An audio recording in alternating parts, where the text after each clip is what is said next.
Oh, can I change the zoom on the notes? Yes. That I mean? Yeah. All right, let me see here. Yeah, I can't see the notes myself. Let's see. All right. Let's see. We're going right into. This is what I needed last time when we was live. The dope part is next time we come back, we're gonna have more shit. Right. Each time. Just be changing. All right, cool. What's going on, good people? This is the We Come as Equals podcast. Back with you one more time. We're everyday people having extraordinary conversations. I'm Q. I'm Jay. We are here once again. It feels good. You're sitting here. Of course, a different format than what you are probably used to digesting us. In terms of the recorded version, now you get the visual piece to match the recorded version. Best of both worlds. Not that best of both worlds, but a different best of both worlds. Current one. That's a slippery slope there, boy. Yeah, man, super slippery. So as we get going, man, I think it's important for us to begin at a very, very important moment that happened today. We happen to be recording on a day that a historic moment in the history of our country has just taken place. At least that's what we think right now. Again, don't let me get off on a tangent about what these next 73, 74 days are going to look like. But, as of right now, as of today, just elected a new president, the 46th president, Senator Joseph Biden, and running mate, Senator Kamala Harris. We are so grateful and ecstatic that we have new leadership. If you've been following us, you pretty much know where we stand on certain issues. So you could probably get a hunch of who we might have been leaning towards in this work and in this effort. And again, as we stress, if you've had a chance to catch our prior conversation, this is actually day one. I don't want us to kind of get just wrapped up in the feeling. Let's just take this moment, be in the excitement of it, and feel good and celebrate and do whatever, celebrate if you were in support of those who won. But when I tell you, we have so much work to do as a country, and particularly as part of our people, a lot of ways of holding our leadership accountable. I also want to say just a word or two about those who felt that they lost today. This could be an opportunity to reframe the way that you're seeing the country, the way that you're seeing division, the way that you're seeing otherness, and the way that you're seeing community. This could be a wonderful opportunity for you to learn a little bit more about yourself, a little bit more about the people around you, and a lot more about the people that you assume that you disagree with because of your political views or your societal views or your racial views or your economic views or even your class views. So I really hope this is a time where I don't believe in the whole kumbaya thing of, let's all come together and hold hands and, sing the song in some unrealistic idea of a society that we could be. But I do believe that there is a lot that we can glean from this experience. I think that's good. Like most moments, this moment is what we make of it. I love the fact that you put a word in to people who felt like they lost today. Mm-hmm. A lot of these past 3 and some change years that we've dealt with, it made me reflect about how people who've been excited about this presidency, how they must have felt for 8 years prior to that. Yep. And I said they felt so neglected, and it was so hard. It was so many hurdles to climb over that the result was these past few years that have been really ugly. Like, I imagine some great things have happened, but it's just been ugly. It's been an ugly look for the nation. But in a lot of ways, it uncovered a lot of ugliness that we had tried to hide. So now in this moment, we get a chance to start unraveling some of that bullshit. Like, we get a chance to to address it for real, not because a Democrat won, but because we saw what happens when we collectively begin to give a damn. And not even all of us, just more of us. Like you said, this is day one. We could shift things. Yeah. I've never believed it's as possible as I do right now. Yeah.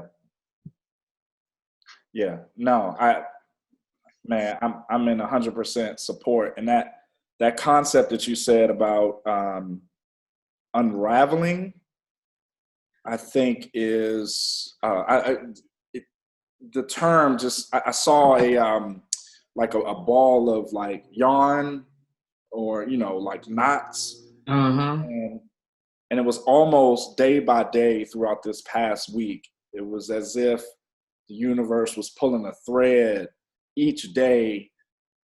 Even if you took time to watch the major news networks and the channels, and they were just, it was almost like a horse race, where you have the commentator who's like, they're going around the track, and then this person, it had that feeling to it. It gave me sports vibes, sports show vibes. Yeah. And then to see it happening, it was just as you said, like these threads were starting to come apart, and certain areas were starting to show up in ways that they haven't shown up before. And it was remarkable to see. And I think there are so many lessons to be learned from this going forward, if we can seize on this leverage of the energy and convert the leverage of the energy into actual social capital, to be able to move the needle in support of the ideas and the positions and the policies that are most impactful to the people, to varying degrees of individuals. Because it's unrealistic to have a sort of fully socialist perspective, because it doesn't take into account other individuals who are having different experiences, who may not necessarily be, in the bottom 20%. And I don't even like to use the term bottom. I don't even like that hierarchy. And groups of individuals who may not earn salaries that are equivalent to other groups of individuals. Yeah. Both groups need senior national leadership. Both groups are deserving of a president or major leadership figure who will respond to what it is that they deem to be important. And how do you do that in an equitable sense? And that's been really what the problem is that we've seen. It hasn't been equitable. It hasn't said, okay, we hear you business creators and entrepreneurs and the ones who are generating the jobs that this other group is working. Yeah. Yes, you do need support. And to the other group, yes, you do need subsidies and support too, because you may not have the resources to offset some of the issues that you have in your daily lives with your family and healthcare and so forth. So how do we create equitable experiences of governance and leadership amongst those who are coming into power? So maybe this is an opportunity, like you said, to really once we unravel it, can we lay the threads down next to each other and really see? Because when it's a big ball, you can't see that one might be shorter than the other. Yeah. Till you pull them apart and you realize, wow, like I've always assumed they were the same length. The big ball of a thread of yarn that you speak of, I just saw it in my head, and it's red and blue. But I think as we unravel it, I think we begin to realize that the red and blue was bruises and blood. And so now we have an opportunity, as you said, to heal, to truly heal. And I think this is a dry run. For the next phase of something we were talking about in an earlier conversation, this whole push and move for Black agency. We're in the midst of this new Black renaissance, and I think the outcome of this is just more Black agency. What are they What are they going to do when we lock into that energy? Mm-hmm.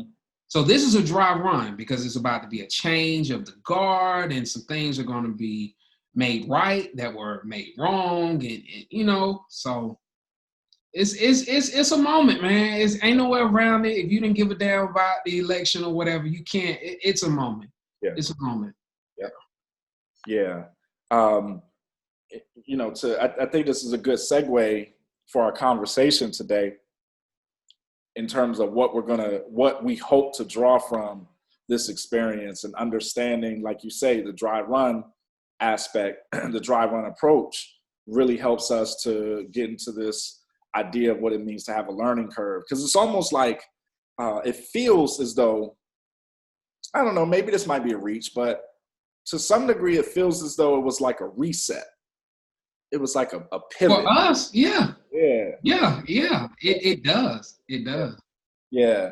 So, so, you know, we just want to say again, congratulations to Senator Biden, President-elect Biden, Yes. and Vice President-elect Harris. We wish your support, and hopefully, you know, we can pick up and encourage involvement and activism and hold these individuals accountable. That's all it is. Yeah. For what they have promised as aspects of their agenda. That accountability is what creates the learning curve. Mm-hmm. With no accountability, there is no learning curve. There's nothing to measure it up against. Yeah. Just makes me think about us. You know, if we think about the learning curve and all the things we have failed and succeeded at, all of the turns and missteps and the victories and the unexpected triumphs, just that long road to now, like right here, right now. Makes me think about all of that, this moment in the country. Yeah. Yeah. So, I mean, so much so many parallels to just our effort of trying to figure it out and trying to get to where we are now, with full recognition of where we are now might be, you know, really zero, you know, but because you're so deeply entrenched in it for so long, it feels like the common saying of overnight success. And every time someone says that to a person who looks like an overnight success, they always have the same reaction. Oh, nah, you didn't see. You just didn't see it. All the years that I put in order to get. They all have it. It's like a textbook thing, because that they categorically reject that, because all of the time and resources and energy it took for you to see my level of expertise and proficiency in whatever skill set that I'm doing. Mm-hmm. I had 10, 20, 30, whatever years that you didn't see anything, because I was just fumbling and stumbling my way through, trying to figure it out and just learning and getting better as I was going along. That made me think about, it's cliche, but it's really relevant as well. The 10,000 hours. Yeah. Mm-hmm. Not too long ago, I thought about how long is 10,000 hours. You put in 3 hours a day, roughly 90 hours a month. So a year, a little over 1,000 hours put into whatever you're trying to master. So we're talking 10,000 hours. We're talking 9-10 years. Yep. I mean, you say 10,000 hours and you know, man, that's a lot. But I never really sat down and did the math and said, okay, so when did we get started? Right. When did, you know, because before we come as equals, you know, as we think about the long road to now, we were creatives under the umbrella, and we still are, a Tapestry platform, and began as life related, and that goes back to grad school. So I'm grateful that with all of our stops and starts and stops and restarts that we never gave up, because it's just now that we're getting toward 10,000. Just now, like you said, we're just now getting to zero, and now we get to master gas. Now we get to take off. Like we get to show and prove, man, we were learning all this time. Yeah. And our hope is that with some of the conversation that we're going to have today, we really wanted to design this conversation in a way that prayerfully is helpful to someone who may stumble on this, or you may just randomly see these two dudes on YouTube. Yeah. Who are they? Yeah. Like, you just click on it, because maybe the title or something that drew you in. And our hope is that whatever it is that we share during this conversation, by sharing our own story and kind of talking a little bit about what it is to be fully immersed in the learning curve, is helpful to you on your journey and to you trying to figure it out. To know that whatever you're going through, you're not alone. And there's a whole host of people probably right next to you at the bookshop or at the coffee shop or at whatever, who are in the exact same place. But sometimes it can feel so isolating and alone when you're trying to evolve your dreams and ideas into something that manifests itself to be able to like take care of you, so you could be freed up to do it more. And that's where the challenging part is, to like push through it. So just like Jay just said, hopefully something that we talk about and just talking through our experience can be helpful and supportive for you. Yeah. No, that's good. That's real good. Yeah. So I mean, man, shit. Like, where do we start? I guess one noticeable piece probably is some conversations around this idea of like branding and representation. Not as much branding from like a marketing perspective, but like branding from the perspective of what story do you want to communicate about who you are to the world. Like, who are you showing up as to the world? How are they understanding who you are saying you are to be? How do you replicate that consistently, day in, day out, all the time, to the point where then they actually start to believe it? Like, T.I. saying King of the South is a good example. Like, when he first said it, it was controversial. But now nobody really says anything about it. They gave it to him. Other Southern artists don't say anything about it. I'm down with the King. I remember the mixtape when Lil Wayne co-signed him and said, I'm down with the King. Right. Instead of trying to go for the throne, I said that's, Yeah. And Wayne with his too, saying I'm the greatest rapper alive, like. Yes, absolutely. Take on that. And at the time, he was scorching hot, He was. Eminem said he was rap god. And we were like, what even is rap? It's a rap god? Like, it's a bunch of it's a rap. And like, yes, Eminem is the rap god. And now we give him that. You could be that. Exactly. You could be that. Yeah. So one of the big pieces for us in this journey, this learning curve, was the recognition of how important visuals were. And we had earlier on, we had invested a lot of our energy, rightfully so, into making sure the content was quality. Because we don't get that too. Like, people are spending a lot of energy on high level visuals with trash content, and can't figure out why they're not getting traction in the way that they should. But anyway, I digress. I come back. But, we spent a lot of, time and energy around our content, making it so robust and meaty and thick. I mean, to the point where we were very comfortable with the fact that some of our earlier episodes, you can't really digest it in one sitting. You might have to come and get pieces of it different times. And then as we've evolved, we're now taking what we've learned through that experience, that we've developed a level of proficiency in our content creation, the actual quality of the content and the conversations that we have, to now leveling up our visuals to be able to match what comes out in terms of the quality of the production itself. Yeah. Early on, we also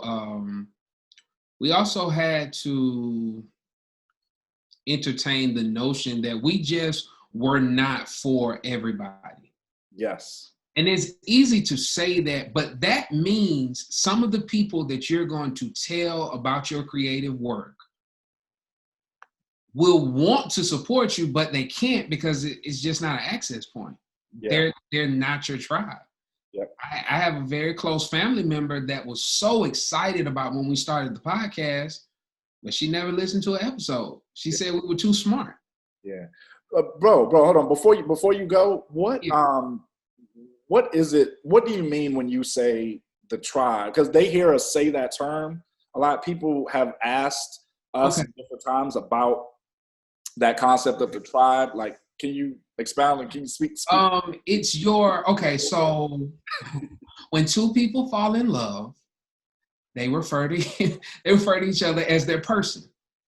So in a way, on a friendship, on a platonic friendship level, creative partnership level, your tribe are your persons. Mm-hmm.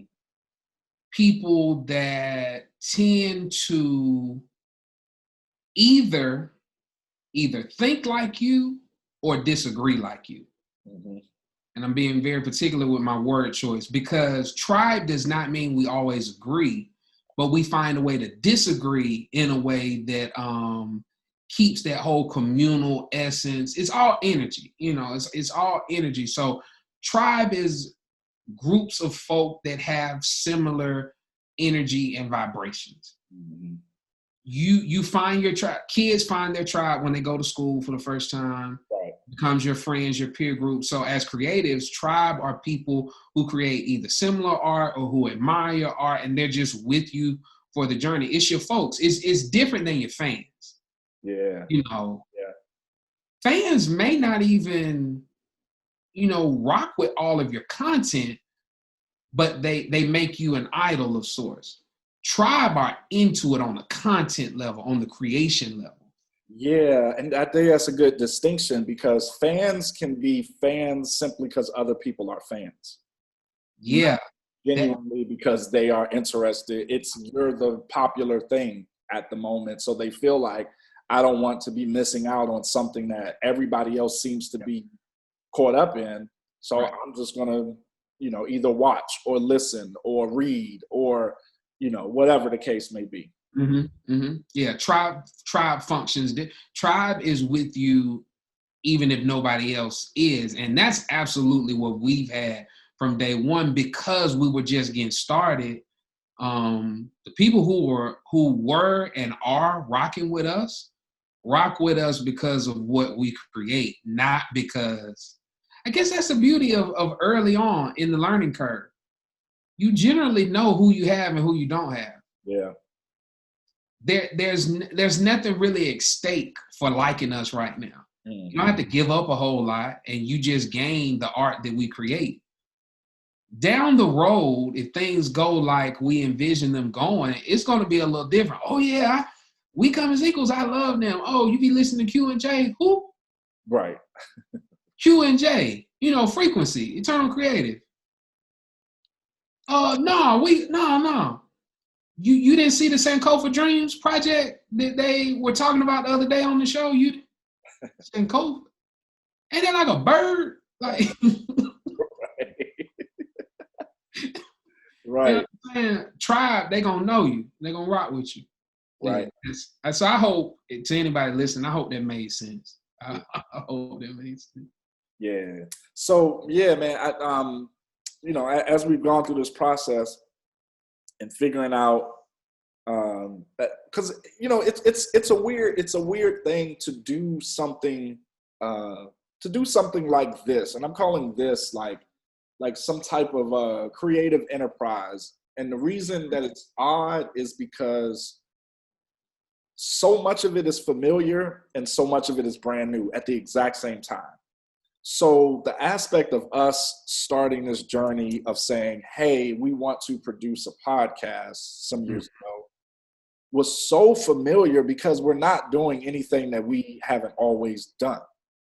In terms of the conversation, as we talked about in prior conversations, this is what we've done. This is how it was birthed out of just the fact that we sat around and had these really deep conversations. And we said, well, hey, maybe other people might find these conversations interesting too.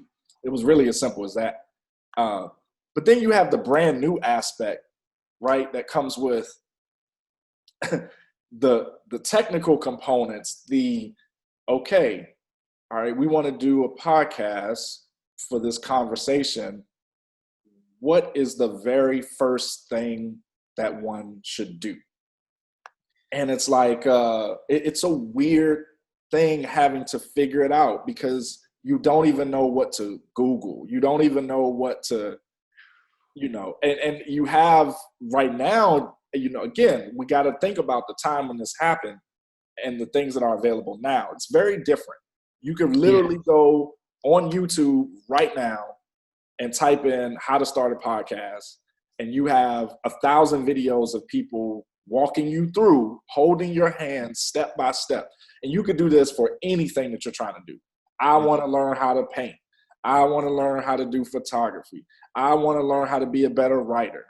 Anything that you want to search is there for you. But at the time, it just took some digging. It was there, but it just wasn't as like immediately available as it is right now. Mm-hmm. Mm-hmm. I don't even know if you realize you dropped a bomb, bro, when you said you don't even know what to Google. Yes, the landscape has changed, but as we think about the learning curve and everything, the beginning of the lean into the learning curve is the beginning of research and discovery. And I think what stops a lot of people who feel creative energy, you feel it running through your veins, you have all these ideas and you have all these ambitions, you just don't know where to start. You just don't know, like, how do I know the thing that I want to do, but as you said, how do I get into the thing? Like, we know how to talk to each other. We've always known that since we've been friends, but how do you record it? How do you capture it? And then it just opens up to, so what matters? The sound quality matter? How is important for us to be, because we had this conversation early on, how important was it for us to be a video podcast versus a traditional podcast? Like you have to make those decisions. Whereas now you Google it, a couple hours a day Googling and $1,000, you can be up and running in less than a week.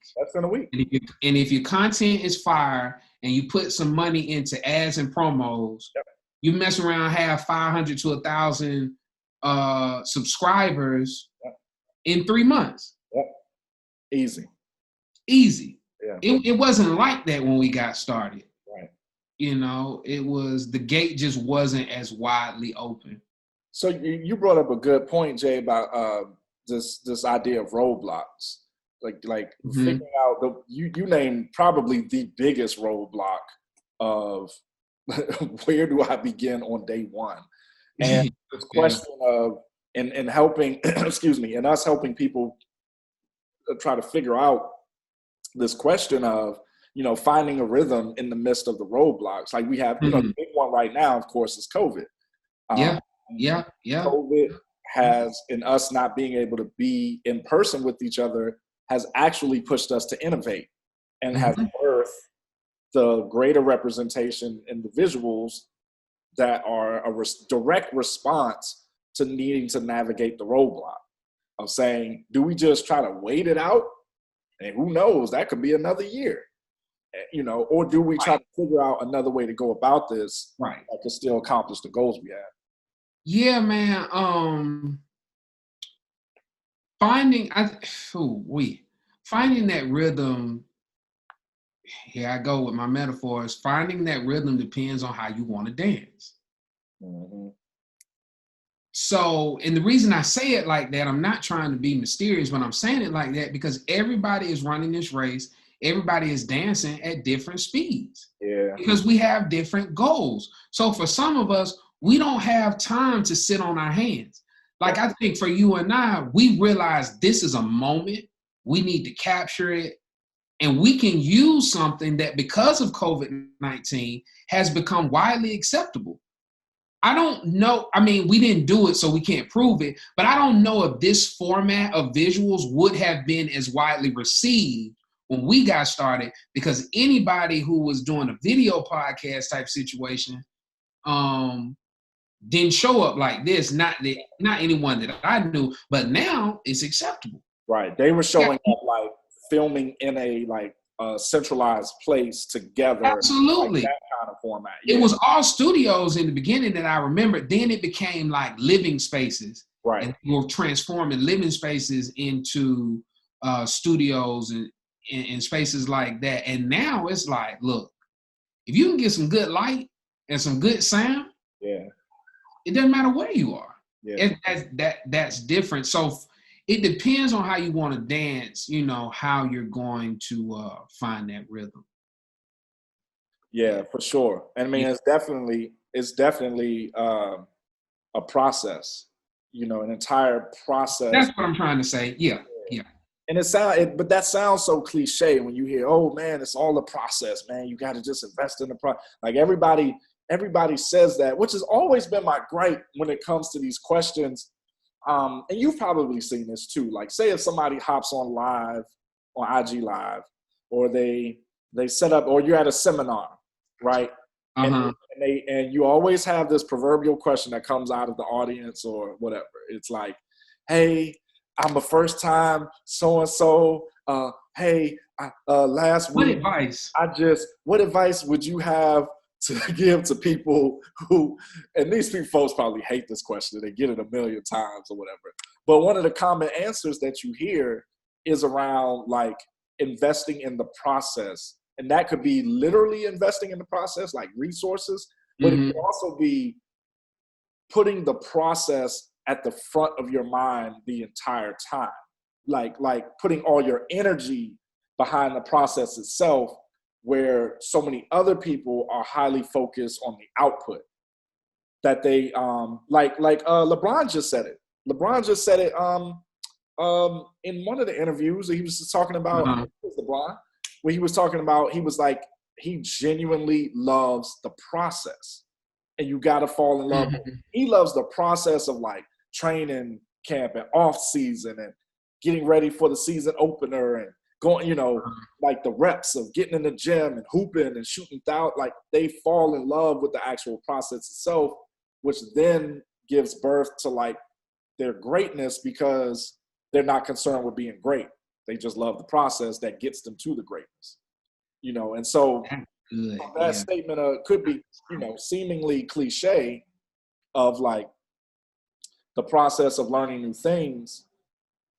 And you got to recognize that there are these very important pivotal moments that help you identify where you can focus your energy around the process. So you may be driven there by like lack of resources, maybe world events like a COVID type thing is happening that's causing you, or in like 2008, 2009, you had the market crash.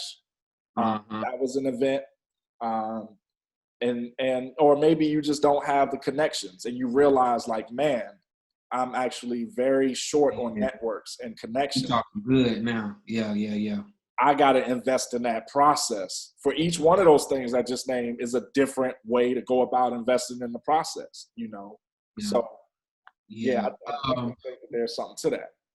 What it took for me personally, and that's another part of this conversation too. We're talking about the creative journey, the creative process, but the creative process becomes exponentially more difficult when it's more than one creative.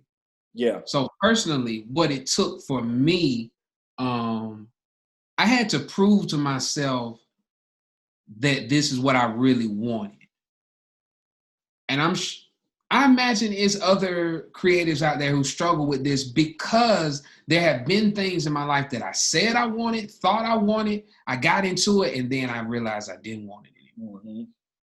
I didn't want it anymore. And so I had to prove to myself that I really wanted. And that's when I locked into the process. And maybe you have a moment like that, maybe you don't, but that kind of goes back to finding your rhythm. You have to figure out what things you need to unpack. What things do you need to take out of storage? What things do you need to throw away? And without that, you can't lock in. You can't lock in to the process. What was that you were saying about something to the effect of you don't know what you need to know? You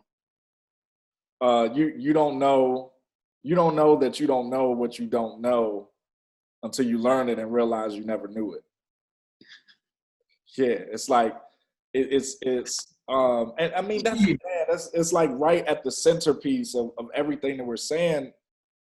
And this is something that is a constant thing. I know it's a constant thing for us. You know, we have perfectionist tendencies a lot of times, and sometimes those tendencies and even a response to it can make one like beat up on themselves. Like imagine finding out something that you feel like, damn, I should have known this 6 months ago. Yeah. And you get so hard on yourself. You beat up on yourself because you didn't know it and you felt like you should. And then once you know it, it's almost like so obvious to you. Yeah. Weird feeling to it. But it can also become like a ball and chain, because you start being so tough on yourself and frustrated. And then your mind starts to wonder about all the other things. And you get paralyzed from that.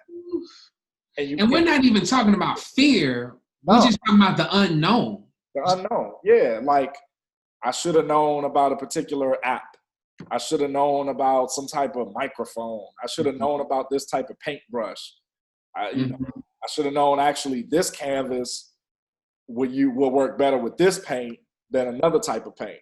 I should have known that people who do this at a high level don't even ask that question. Right. Like, it's one of my greatest joys as a designer has been. I got another one for you too. Once you finish up this point, go ahead. Okay. All right. One of my greatest joys as a designer has been learning my craft to the point that when I meet new people that I need something from, so I'm talking about suppliers, manufacturers, stuff like that, like printers, things like that, when I know how to speak the language. Yes. That has been one of the greatest joys for me. Like, oh, wow, like I really do know a little bit about what I say I know about. And it only happened over time, because I'm sure in the beginning, there was a lot of times I looked and sounded stupid. You know what I'm saying? Hey, folks, We Come as Equals tip. One of the best things you could do is actually learn the language of your craft, and the language that is fluent amongst other people who do your craft.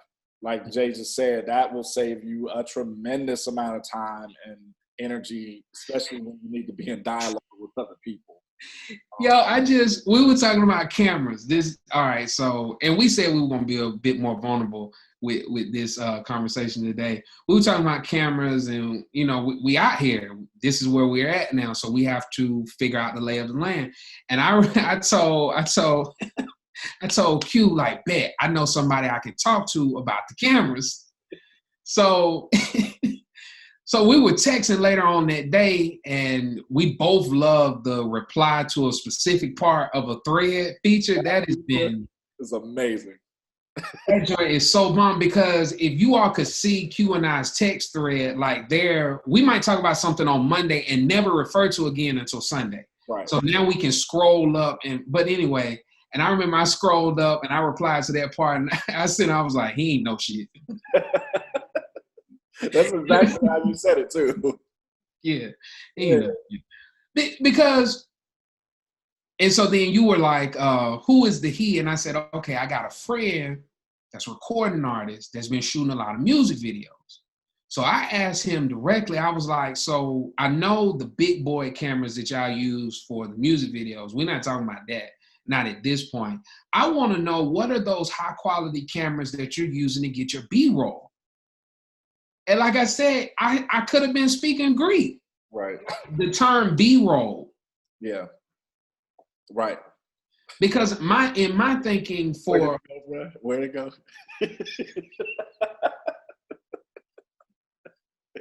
Fast, too. Yeah. Super fast. You always know somebody don't know what you're talking about when they answer your question and they change the subject in their answer. Yeah, man, because you know, that editing process is crazy. Like, the folks I be dealing with, man, they be all on the different I wasn't talking about editing. Right.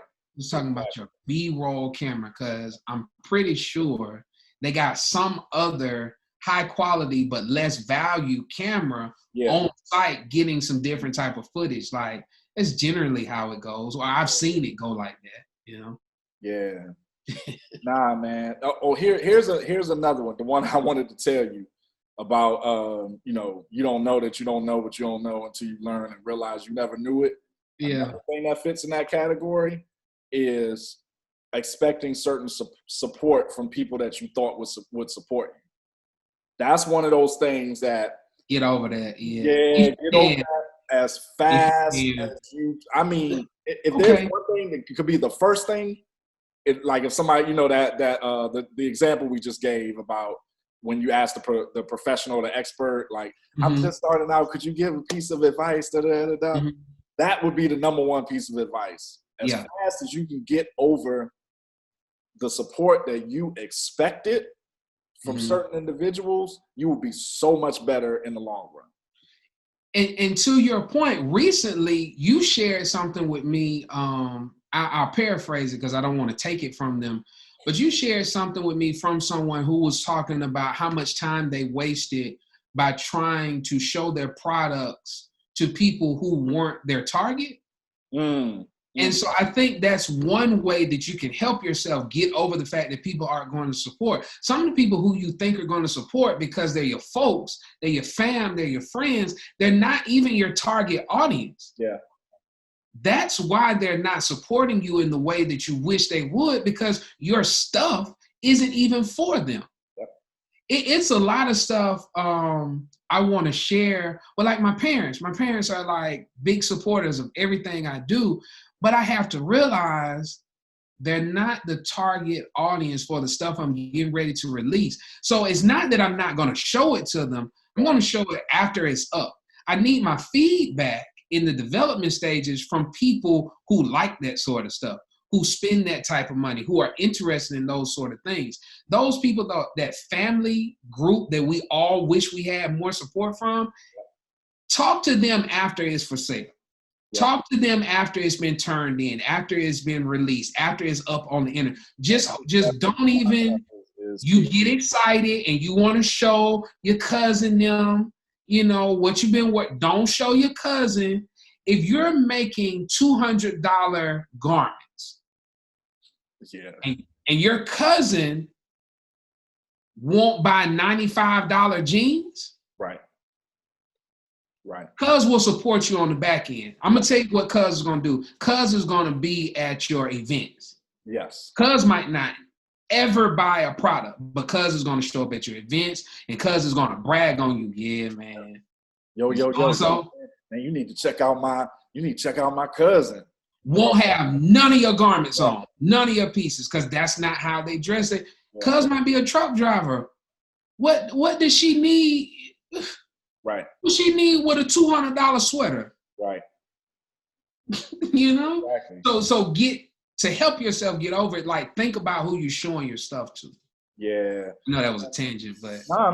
That was good. That was good. And the immediate follow-up, as I heard you talking and both of us going back on this specific topic right here, the immediate follow-up question, I guess maybe that small little beginner Quentin in my head was saying, well, damn, okay, that kind of rocked my world a little bit, because, you know, I don't know that I should know that already. I might have just been informed just now when you said that. So now I'm freed up from that, but I had my whole expectation that those would be the circles of folks that would support me. All right, well, what am I supposed to do now? How am I supposed to find, as you all said, my tribe? How am I supposed to find these people if it ain't the people that I'm closest to? And my quick answer is, I don't know. Like, you just got to you have to keep what they call, what Seth Godin calls the drip. Like, you got to keep dripping whatever product you have into the space. And you got to do your homework, because they're not going to just come to you without you doing a lot of homework and a lot of intentional effort in going out and introducing yourself to them in whatever way that looks. You own it. You know, Yes. your discipline. Yeah, you own it because it's a dance. You have to put yourself out there and then let them find you. Right. So true, they're going to find you, but also true, they are not just going to find you if you don't put yourself out there. So for us, we realized we needed to be on multiple platforms because it really sucked starting off when you tell people, yeah, we got a podcast, and the first question was, where can I find you? Yep. Yep. We're on Apple Podcasts. I got an Android. Right. You know what I'm saying? And in that moment, you might feel defeated because we're talking about early, just getting into the learning curve. It's a lot. And right there, and you think you did something because you got your podcast uploaded to Apple. And then you encounter 10 people that tell you 8 out of 10 said I got an Android. And now, like you say, you feel defeated because I done put in all this work. It took me 2 weeks to figure out how to get my RSS feed uploaded to Apple. And now you telling me you can't even listen to it? I felt stupid typing in what is RSS feed. First of all, if we just want to get all the way vulnerable, you don't know how many times I felt stupid looking up something that I'm looking up, but it's like, I need to know. I don't care about feeling stupid. Way to know. Yeah. I gotta get into it. So and bro, the man, thank you for saying that. Thank you for saying that. Because I just want to put a pin in this right here. Mm-hmm. As much as one can free themselves from the risk of feeling stupid, it will get you so far in the learning curve. You can free yourself from that prison of like, I don't want to look stupid. I don't want to feel stupid. I don't want to seem stupid. I don't want to seem uninformed or that I'm not educated on something or whatever. It's always the one that's willing to take the risk and ask the question, even if the question needs to be asked publicly to say, hey, I need help. I don't know, in that example, I don't know what an RSS feed is. Can somebody teach me and show me? Guarantee, I have seen it happen with us. I've seen it happen with so many other people. You get a boatload of people rushing in to help you and support you because you're willing to be honest and take the risk of being considered stupid about something. And that holds people captive like so much because they'll rather remain ignorant for 6 months than to take the leap and say, maybe I actually need to like ask somebody or look this up or whatever the case may be. Especially if it's in, let's say it's something like, trading stocks or something like that.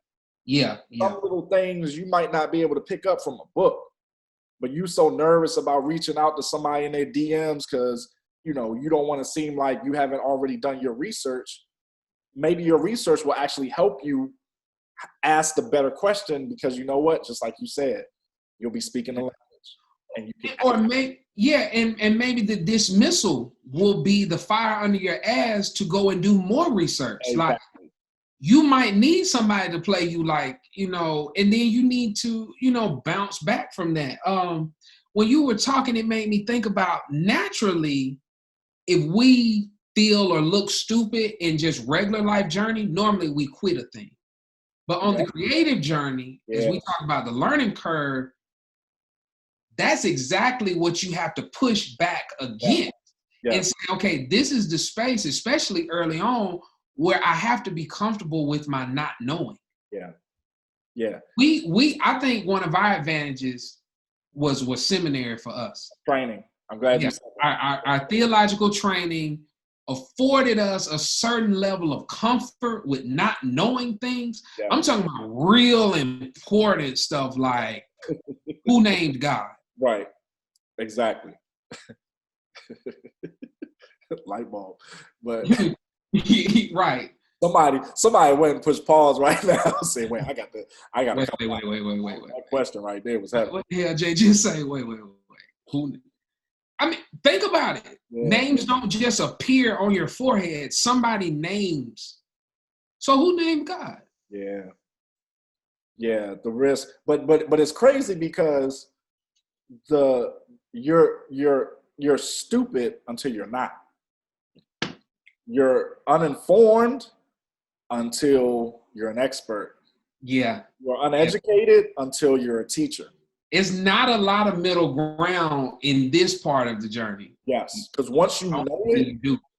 it almost like the way that the human brain works, especially if you're really dedicated to like whatever it is that you're working on. The way the human brain works, once that thing gets in you and penetrates that consciousness, you almost it's like the movie Limitless. Like you start doing certain things on autopilot.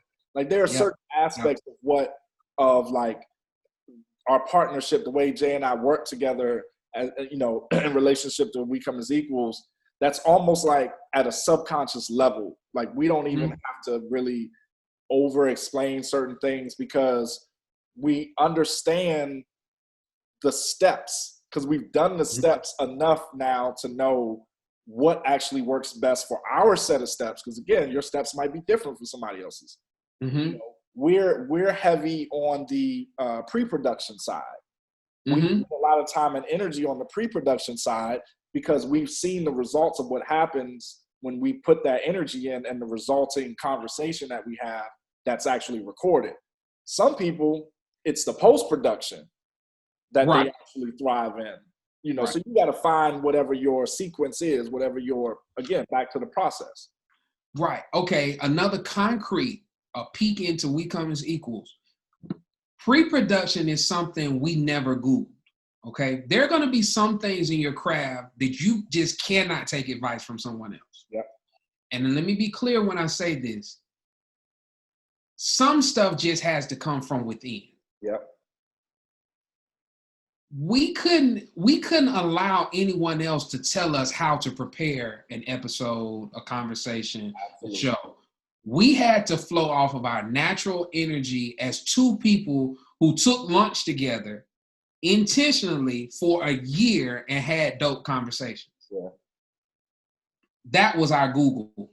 That was our research. Yeah. So in our pre-production, when we put our stuff together, and maybe one day we'll show y'all, you know, what we do. But when we put our stuff together, we know at certain places we do not need to write it out because it's gonna dilute it. Yeah, if you over pre-produce. If you parse out the conversation too much before, you steal some of the magic. And so all the magic will be before the cameras will roll. Right. And you got to show the people the magic. Whatever you're doing, you got to show them the magic. Right. Right. Yeah. I mean, that's amazing right there. You know, I would say, because I think we're kind of dipping our toe in right now in a little bit of this idea around like the challenges with learning new things and posturing ourselves. It's like, that's a good way to title it. Yeah. What it was like for us to feel that feeling of learning something new. And, you know, as we go into this place, it's just a reminder, like start slowly, you know, start very slowly in the process. Don't be in such a rush to try to catch up to somebody's, whoever these imaginary people that you think you're in the same league with. You can find yourself rushing, trying to catch up. Yeah. Start slowly and learn as much about whatever the process is for your thing as you possibly can do, as much as you can. Now, you won't be an expert on everything. It's impossible. There's just not enough time. And sometimes it's not the most efficient thing to do. Sometimes you need to, you know, parse things out and to subcontract and outsource certain things. Pay some people to do it. Yeah. You have to do that because that may free you up to focus on, like you just said, the magic, the secret sauce. You know, and identifying where your secret sauce is. Your secret sauce might be in what we just described. You know, whatever your pre-production thing looks like. You know, so start slowly. Don't feel that you gotta rush to catch up to some imaginary person, but at the same time, embrace when it's time to speed up. Because sometimes you can get caught in this thing of, wow, I've mastered this one thing in your mind. You know, I've mastered this thing. I've done this well. All right, well, I'm going to just keep doing it at this level because I don't want to feel the feeling that it took for me to get to this level. Yeah. Basically go from JV to varsity. Yeah. Yeah, you just gotta celebrate and move on. Yeah. And by celebrate, I don't mean go pop a bottle. I think a very constructive way to celebrate is like if you learn a new thing, put it in practice. Yeah. That's how you celebrate the new thing you just learned. Put it in practice and move on. It's while you were talking, it's the classic phrase, hurry up and wait. Yes. And earlier conversation, we were saying mash the gas, go fast because you can. Yep. At the same time, go fast, but also be willing to wait and say, okay, bide my time. I'm not in a race with anyone but myself. Right. When we said, a few minutes ago in this particular conversation, when we said we knew we had to seize the moment, that had nothing to do with pace and speed. Yeah. It just had to do with the sense of urgency, which is different. And I think what you're speaking about is very, very important for folks to understand. Don't try to win a foot race with someone who's already running. Yeah. Yep. I'm not saying you won't catch up and lap them, but you're just not going to run at their speed if you're just getting started. Races just don't work like that. Right. Nobody starts off at full speed. Yeah. You got to ramp up. So that's really good, bro. Yeah. And the challenge is like, why do you think it seems, I mean, I have some ideas about it, but what's your thoughts around why it seems so frustrating to like learn something new? Well, why is it that patience seems so difficult? I know for me, I got in trouble growing up for not knowing stuff. That was a discipline moment for me growing up. And on that same thread, what mine was, use that same language. I didn't get affirmed for the things that I knew. While you got in trouble for not knowing something, I didn't get affirmed for the things that I knew. Yeah. I'm sorry. No. I think what you just named, what I just named, I think that's the core of it. The frustration is really not of the moment. It's of moments long past. The frustration is something that happened in your... Right. The same time. Way back there. It happened way back when. Yep. 3rd grade, 4th grade. Something happened. You didn't know something. Yep. In that moment, that feeling probably stuck with you so long, and you may have even quit way back then. And so now you're grown and you're trying to start again. I think we are at an age where we're like into our family life thing. We're at our legacy building stage, but I'm just thinking about the 20-somethings. Right. And older teens, like it's a whole different recipe for the sauce that they're making. I kind of forgot where I was going with that, but it's like depending on what was I saying? Trouble for not knowing. Yeah, depending on where you are in life, you have to confront what happened. So for the early 20s, the late teens, the 30s, the 40s is different, and you have to go back and pinpoint what is that. Where did that frustration start for you? So I don't know why exactly. I just know there's a win to it. There's absolutely a win to it. Yeah, there is. And if you think and feel within yourself hard enough, you can identify it. Sometimes it's buried under like all of that stuff you named earlier that's in storage. Like sometimes it's in the back corner of the storage unit, like way underneath a couple of those boxes that got dust on them, and you put it over there because you really didn't want to deal with it, but you knew at some point you had to come and clean out the storage later. That might be like one of the last things you get to. It sits like over there. And if you really think hard about it and ask yourself, and it may take some time for it to emerge, you'll be able to pinpoint, just like you said, I know it happened in Ms. Drakeford's class in 5th grade, 6th grade. And I raised my hand, and I really have had the whole night before had read, because we were supposed to come and have read what we were supposed to read, and she called on everybody else, and nobody else knew the answer, but I did. She never called on me. And at that moment, that could have built up this whole thing, a narrative that you carry Yeah. with you into your creative enterprise. Yeah, like your answers, your discoveries don't matter. Yeah. That might have got, and so now you're in the learning curve. You're trying to do something new, so you learn something, and you don't feel that it's worthy of being celebrated. But man, if we can give you something, if we can give you a gem, something that's going to help you, a battery in your back, everything that you learn and create is worth sharing. I don't know to who, let's not be too triumphalist in this moment, but it's worth it, man. It's worth it. If you just need to open a window, I won't get nobody in trouble. If you just need to open a window and yell it out the window, Yeah. it's like a fart. Better out than in. You know what I'm saying? Yeah. And as long as you can also disassociate yourself from the need of trying to monetize that thing in the sharing process, that's where a lot of people, especially now, a lot of people are getting tripped up in recognizing that, or feeling as though every single thing that they create is designed to be monetized. Like some of the things that you create just might be just for your own consumption, to sit in the house with you or whatever. And then other things is for a population that's so good. of folks that's outside. That two things that makes me think about patience. Okay. Yeah. And the second thing is kind of a tangent, but I can make it quick. I remember hearing Justin Timberlake talk about how much he works and how much music he creates. And they were asking him about a new project. And he was like, yeah, I might do something. This was a few years back. And they were like, you don't have nothing in the tuck? He was like, I have multiple. He said in that moment, and this was before external hard drives were as readily available as they are now. He said, I have multiple external hard drives with several projects on them.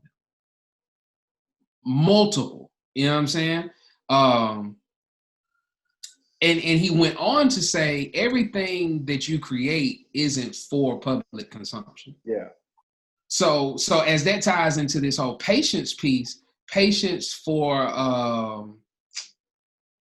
the monetizing, you have to understand, okay, all right, if you want to monetize your art, whatever you're doing, you have to understand that just like the entire process, you have to ramp up to the big bucks. So starting off, monetizing really might look at you being your own first customer. Yes. Don't look at it like I just spent money on a sample. Yep. Look at it like today, the first person bought my art. Yeah, that's good, bro. Then when you put it on the wall, say that's yours, you can say, my first customer is actually living with my art in their home. Yeah. Don't look at it like, oh, I'm just in the sample stage. No, you are the first consumer. So then just get into what made you like it or not like it. Like separate yourself from the creative process, begin to consume it and digest it. That's how you get the money. We'll see if I'm right. You know what I mean? That's how I'm approaching monetizing my art. We'll see if I'm right in a few months. You feel me? It's all a hypothesis. You don't know. You don't have no clue. You may fall in love with something and then nobody out in the world buys the damn thing that you create. That's the sleight of hand trick, bro. Show them that you're an expert while you're truly internally becoming the expert. Exactly. One thing, I think we talked about this. One thing COVID, the pandemic showed me is that some people who I thought were way further along in their creative journey just weren't. Mm-hmm. Like, I'm thinking if you're an actor or an actress and you've been in movies and stuff, and you got all these followers on Instagram, I'm thinking you're locked in. And if you just want to do some merch real quick, you could monetize it and do this and go sponsor a child or go to college. You could just do this because you got 500,000 followers. You got almost 1 million followers. But what I learned during the pandemic is you had big, high-level entertainers and high-level creatives and artists going live and doing all these things because we were all at home in the shelter in place. And they had like 14 people. Right. Yep. Or they had like, in a concrete level, they had like 250 people watching. And I'm looking like, we get that. Right. did that, and we haven't been in nobody's movie. You know, yet. Mm-hmm. Yeah, man. Oh man. Oh man. This is a good. Okay, two things I want to say. First, I want to say something about monetization, and then I want to say something about this point of like engagement. Right. All right. So monetization. Another way to conceptualize monetization might be separating the way that you think about currency in response to sometimes a way to basically claim monetization is by giving things away for free. There's actual currency in free exchange with people, but we don't always see it that way because we're not trained to see it that way. We're trained to see, I've invested this money, I need to figure out a break-even point. But there are different break-even points. Absolutely. You could legitimately, a good example of this is when Nipsey Hussle did his album. You know, he was selling them for $100 and then sold the one for $1,000 and whatever the case. And somebody like Jay-Z came through and just bought 100 of them. Right? Let's say you may have given away, or you may have only up until that point sold one or two. I'm not saying this was his case. I know he sold more than that. But hypothetically, let's say you did this. Right. And you get this one person, and that actually becomes a news story that's reported around on all the blog sites and whatever. And then what happens after that? That one person, because you had established yourself, you may have been giving away free product for so long. That one person comes along, believes in what you're doing, supports you, and their support is so valuable that it has a ripple effect and actually generates other support, because back to this thing about being a fan, like people just want, oh, Jay's involved, Jay bought those, maybe it's something I need to have. The cosign is mean. So don't underestimate the power of giving something away for free. Yeah. In the same way as it could be giving away information for free. You know, this is a good segue for us to this idea about like hoarding information. And there is power in also teaching and giving information of the things that you learn away for free. But hold on, we're gonna come back to that in just a second. But let me say something else about what you just said about the people who have big followings and then they get Yeah. So another misconception is that people equate your social media footprint to what success you're actually measuring in the world. What you all may not know, this is something about We Come as Equals. We have a very consistent, strong listenership. I'm not going to get into numbers and analytics right now. But for where we are? But where we are, if you look at our social media page, we may have, 250 or whatever the case is on our social media page, right? Followers. For all 250 on. Right. 250, right? So you may look at it and it's like, man, they've been kind of sitting at 250 for a minute. They're not growing. They're not doing whatever. But what you cannot see is behind the curtain. When we log in and we look at analytics and numbers and audience and consistent listening of our episodes, is rather astounding, and it doesn't match for us. You know, so right now our learning curve, as we're working through it, is figuring out how to get them to reflect each other a little bit more. How the front-facing public image of social media can actually reflect what we're seeing on the back end in our analytics, and where the breakdown is happening for us, that we have to figure out the formula that works best for us. That's so good. Okay, so more in depth about us. Okay, we went live. We did a live stream, promoted it just a couple of days. Went live. So we did some promo stuff. I was trying to record something and had a moment. My little baby starts crying in the background, and I sent it to Q. And so I sent it to Q, and bro was like, bro, you still got to post this. This is real life. This is human. So I was like, all right, I got some ideas, put together this whole little promo. So let's talk about analytics, not to get into numbers, but just on a percent level, the post got X amount of number of likes. But once you get the business accounts on Instagram and stuff like that, you can see the analytics on your post. And this is important because you have to put yourself out there in order for the tribe to find you, as we were saying earlier. So I got X number of likes on the post, right? But the insights shows the reach of the post. The post reach was 67 times the number of likes on the post. 6,700% increase on reach. So, to your point, hold on, bro. Hold on. Wait, let me just, to make sure that we don't move too fast, can you unpack what that means? Okay. All right. So, all right. I'm glad you said that. Okay. So reach on social media means how many people is your content being placed in front of? When you put money behind marketing, you automatically up that number, because now the machine, the platform, does it with you. But on your own, you can do it by just putting out your content, putting out your art.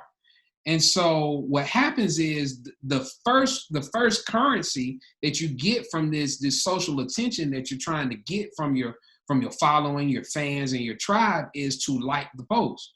Well, people don't always like, but people are always scrolling. Them thumbs are always moving. So reach gauges, even if they don't like it, they had to scroll past it. And that's very, very important in this journey, especially as we talk about the social media influence. People might be rocking with you and you don't even know it until it's time for them to show up. Right. Because they don't like the post, they don't save it, they don't comment, they don't do anything. So again, to break it down, we have this X number of likes on the post. This was promo for the event. But the reach was 67 times. That number times 67 is the reach. Right. So say we had 10 likes, the reach was 670. Yeah. And that's 670 unique accounts. That's not exactly the difference between the reach and impressions. Exactly. Impressions is just how many times it's been seen. The reach is how many unique accounts have seen that promo item or whatever it is, the content piece that you create. Right. So 600, almost 700 people in this example scroll past our content. What that means in my mind as a creative, like, oh, something has happened. And even with our following, we're showing up in new places. Yep. So I'm not tripping on 10 likes, 15, 20 likes. I'm not tripping on 700 reach. What I'm tripping on is our reach used to be half of that.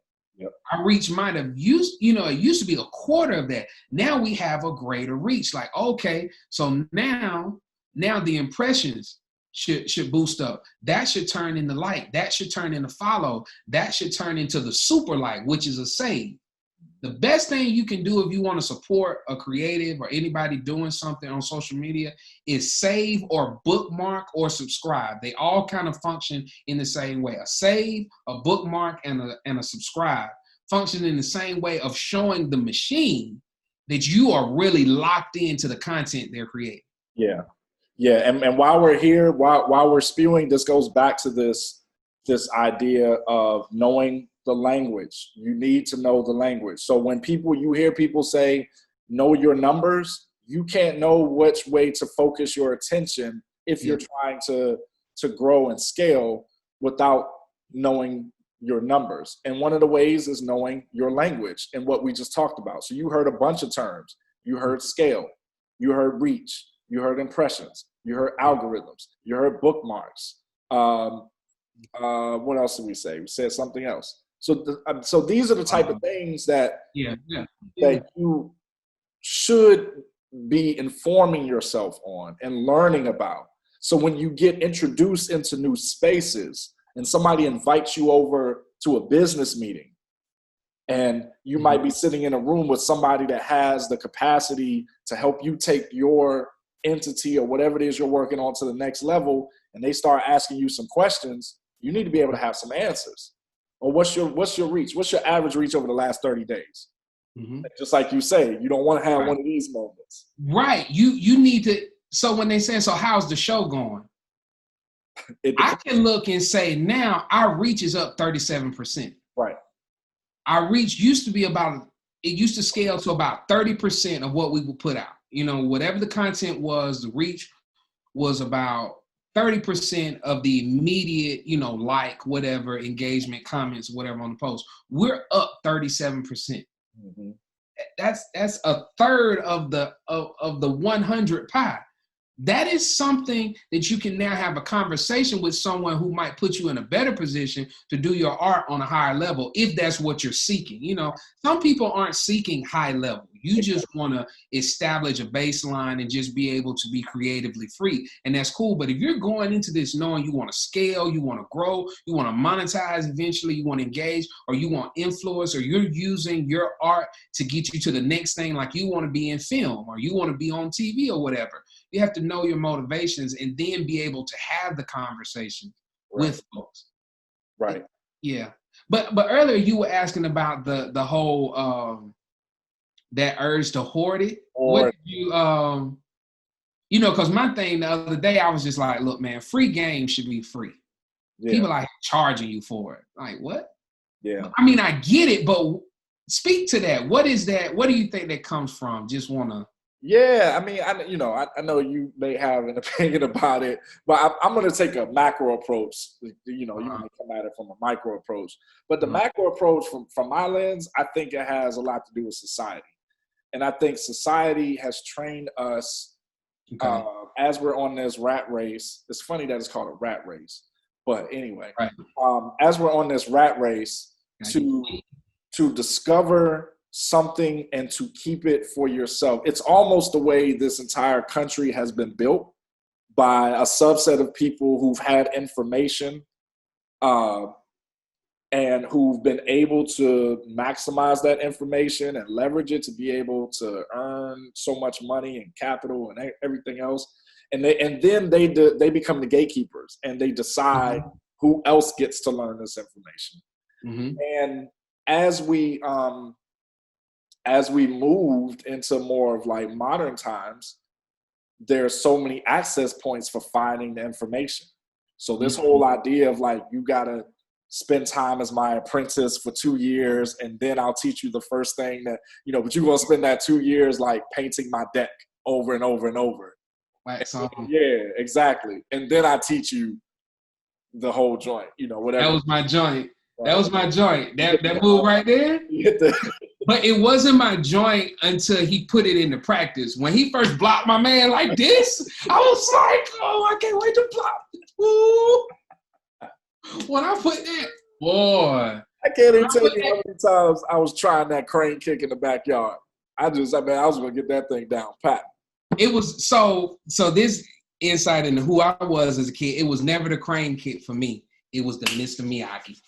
This joint. I sat there and tried to do that. Still to this day, I be trying to do that. If Tiffany says her back is hurting, she might hear me. Why you got to close your eyes, though? Because I got to center. I got to get to my chi. I got to get to my Mr. Miyagi because he in here. Heating the palms. I might try to hear y'all on this camera. Y'all keep messing with me. Like, I'm with that. And you knew you was doing something when you put the hands on them. You're like, yeah, I know that. when my hands started getting warm, I remember being a kid. When my hands started getting warm, I was like, oh, shit, man. Oh. And what's funny, like, I'm from the country for real. Like, one day I'm gonna show y'all where I'm from. I took my family to the house I grew up in the other day. It was real dope. But like, I'm from the country, so I come from this whole folklore mentality of people who know how to talk fire out. I don't know if I ever told you about this. Nah. So like, my grandfather, this was some of his folklore because he was a real big like mystic folklore character in our area. He could talk fire out. So if you got burned, my grandfather could come up to your burn. You need literal fire. Like, okay, I'm thinking you talking metaphorically. All right. But I'm from the country Let me for hear the real. story. Like, Let me hear the story. at a certain point in time, I had to realize I'm not from Atlanta. I'm from McDonough. And I'm really not even from McDonough. I'm from Ola. We didn't even have a post office, bro. But my grandfather could talk fire out. So if you burned your hand, right, burned it on the stove or whatever, my grandfather would come over and talk to your hand, and your hand wouldn't burn no more. It would just start healing. And the next day, you know, how burns heal or whatever, my grandfather could do that joint. I saw him do it with my own eyes, I don't know how many times growing up. So I come from this type of mystical background, and they didn't half the stuff I believe in now, they would probably call voodoo and evil and start laying hands on me and shit. But this is what I come from. So when you show a kid like this, Mr. Miyagi can rub his hands together, and I feel heat. Boy. You was ready, bro? You say what? I said you were ready. You were ready. I mean, I'm that kid. I used to watch the action movies, the Steven Seagal, the Chuck Norris, and then I go outside and fight trees. Like I'm that kid. I'm that kid. The Lord. All types of chop, man. Stop playing with me. Oh man.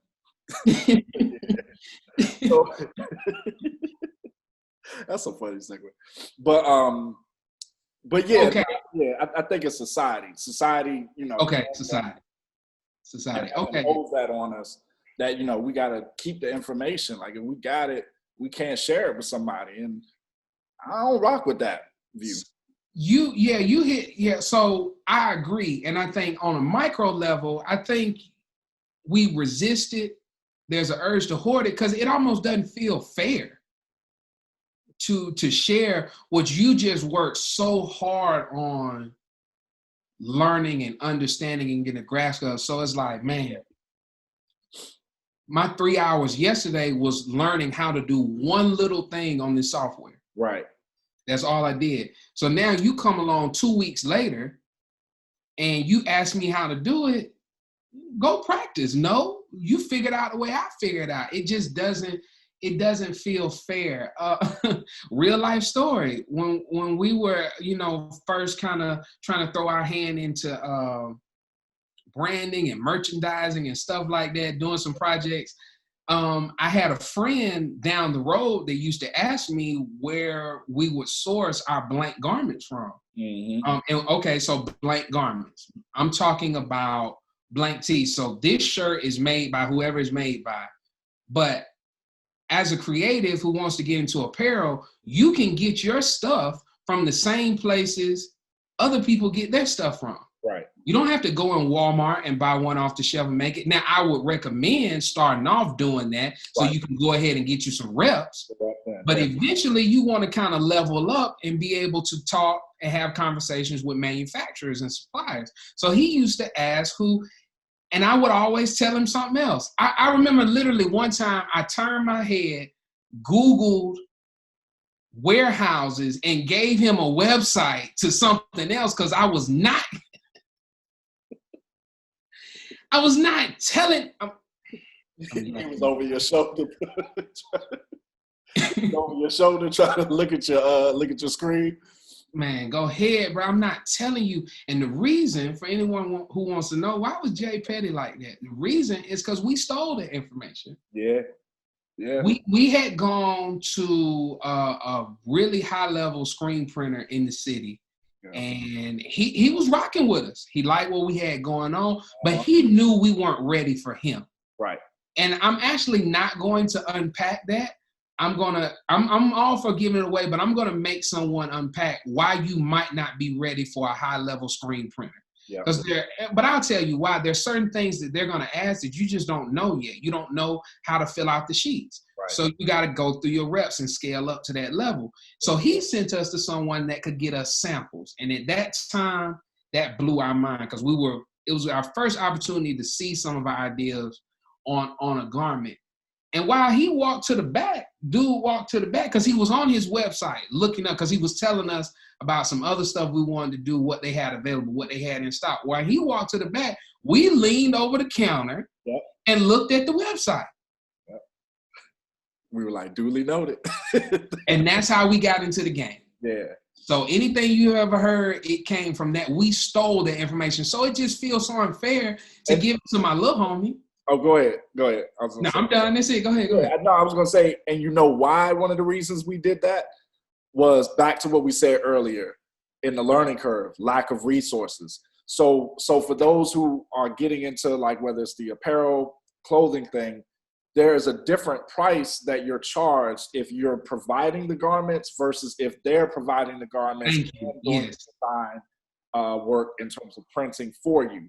So we were trying to figure out places to cut costs that we could still get the same quality, not lose anything on the quality aspect, but not have to pay these exorbitant prices because we just didn't have it at the time.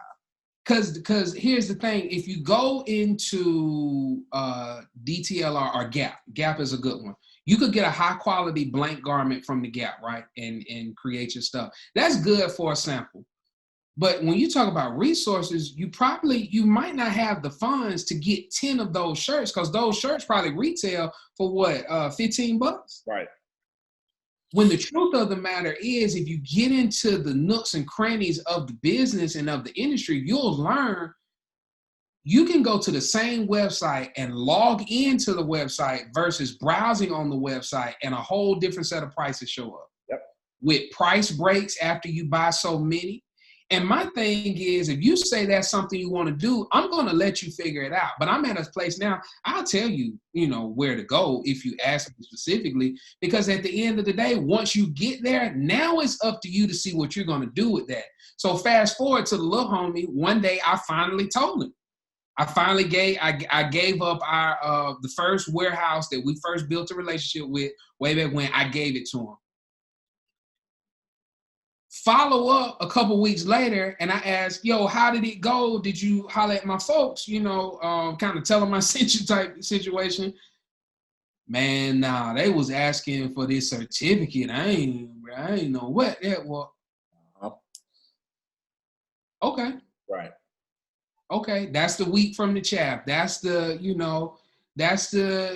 proving it to yourself if you're really about it or you're not. If you won't take the time to then go provide this supplier, this warehouse with what they need to be able to do business with you legally, then maybe, this particular aspect of what you say you want to do isn't for you because you're not willing to put in the effort. You don't want to feel stupid. All you wanted to do was ask me, because I've been trying to do it for the longest. You wanted me to give you the game for free, which I eventually did.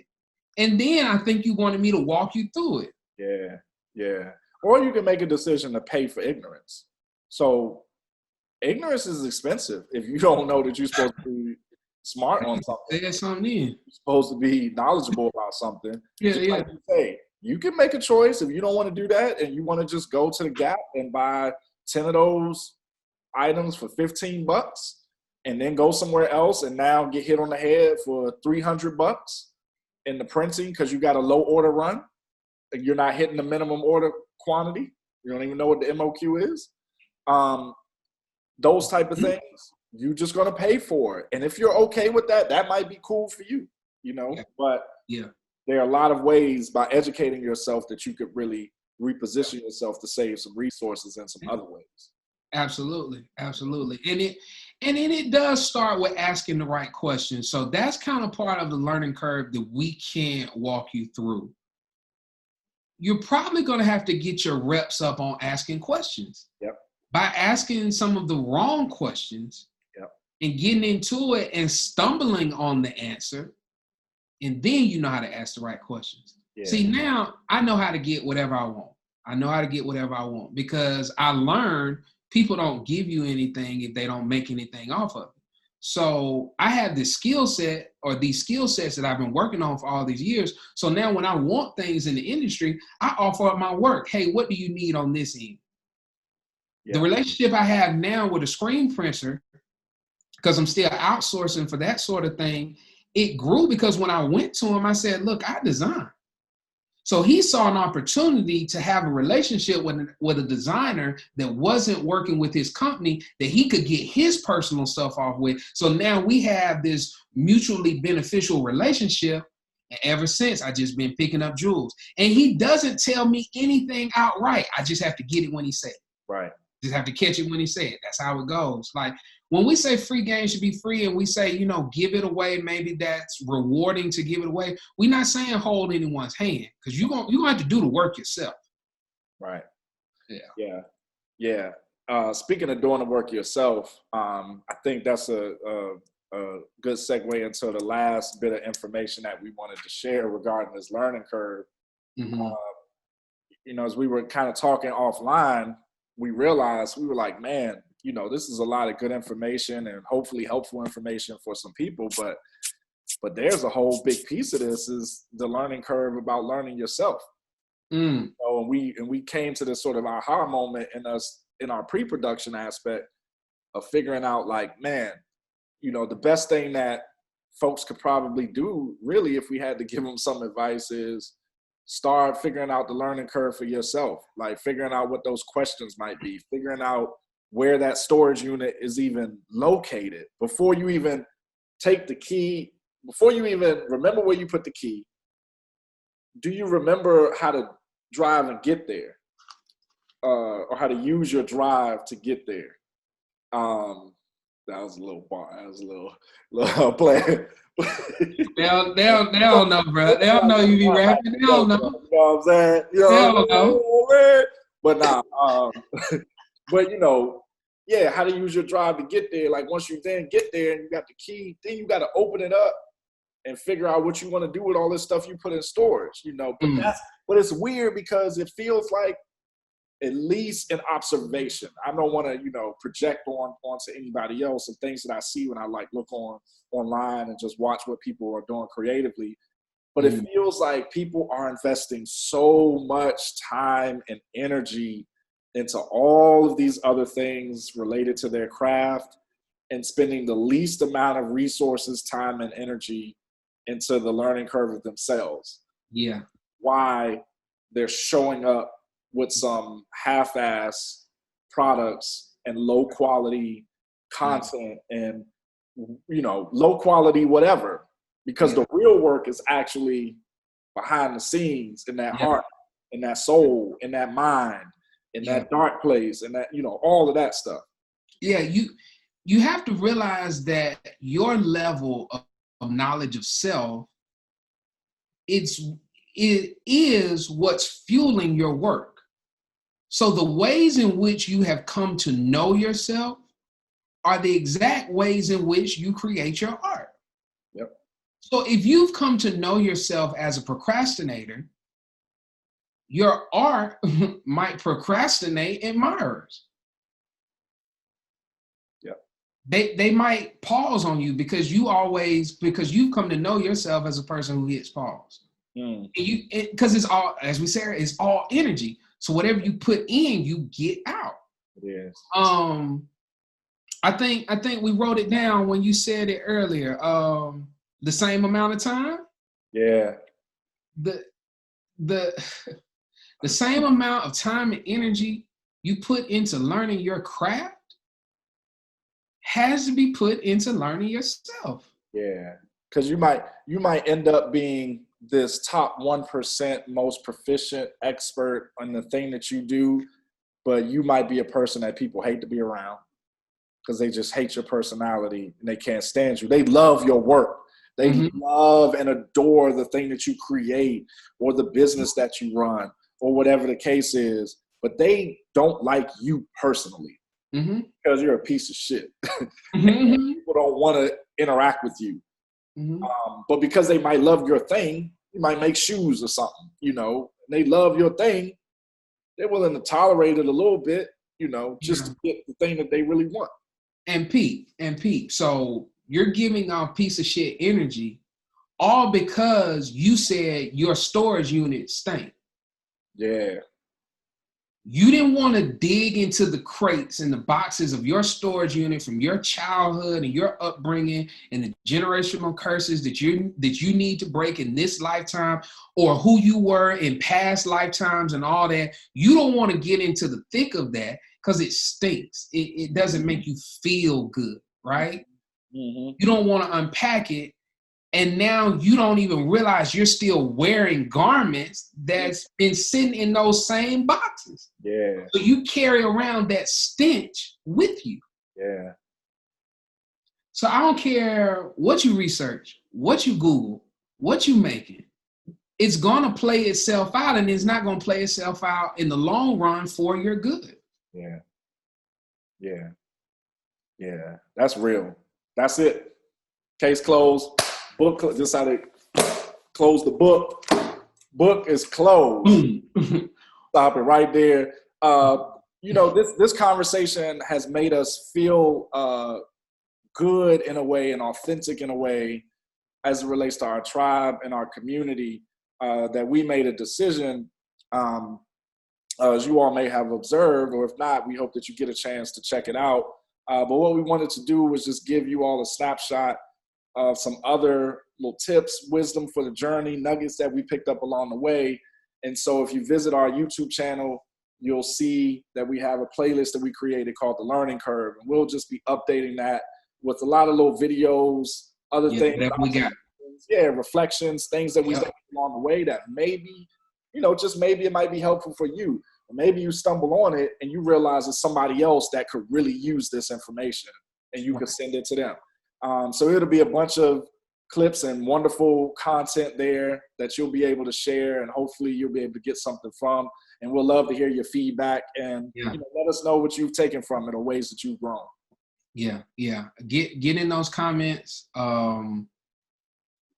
You know, we appreciate. We said this in an earlier conversation. When you text us, that means the world to us. DM us. Yep. At this stage now, we're just asking, and that's all you can do on this journey. You can only ask, but you'll never get it if you don't ask. We're asking that you make comments. Get in the comments. Subscribe to our channel. Bookmark our posts. If you really want to show us you love us, turn on your post notifications. So on social media, that's for We Come as Equals. That's Frequency, and that's Eternal Creative. Turn on your post notifications. That might be risky to some people. We won't steer you wrong because we're authentic. And that means we're never going to say we're perfect, but we're on the journey. We realize it's all relative. We're real. And so tap in with us. And when we say that, comment, subscribe. Yeah, like hit the button. Press the button. What the little girl said in Rush Hour, press the button. Yeah, do that for us. We appreciate it. All right, for sure. Peace, bro. All right, man. All right.